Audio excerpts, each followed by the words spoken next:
Madame la ministre de la Santé de Côte d'Ivoire, Monsieur le ministre de la Santé du Burkina Faso, chers amis de la FRA-VIH, chers soignants, chers patients, chers membres des sociétés civiles et chers politiciens qui nous joignent aujourd'hui, nous venons de passer ensemble plusieurs jours qui ont mêlé l'intervention médicale et l'interpellation politique. Et nous avons cet honneur certainement de réfléchir sur la manière de prendre en charge les hépatites aujourd'hui dans le monde et en particulier dans la zone francophone.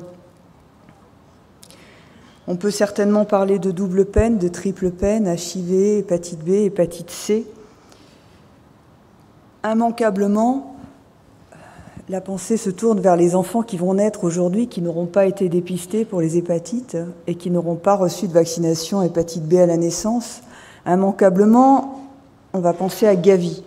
Gavi qui trouve encore aujourd'hui que c'est trop peu cher, une vaccination contre l'hépatite B, donc qu'il n'est pas nécessaire de le prendre en charge.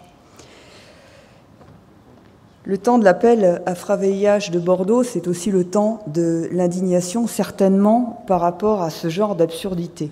Donc, pouvons-nous ensemble, avec les politiciens présents aujourd'hui, décider de nous insurger contre de telles pratiques qui mettent la vie de nouveau-nés en question, ouvrir les programmes de prévention de la santé materno-infantile au dépistage des hépatites en sus du HIV? Pourquoi est-ce que le tenofovir reste aujourd'hui accessible seulement aux personnes co-infectées par le HIV et pas aux personnes mono-infectées? Et pourquoi la structure de prix ne se fait pas accessible aux budgets nationaux et au budget des familles?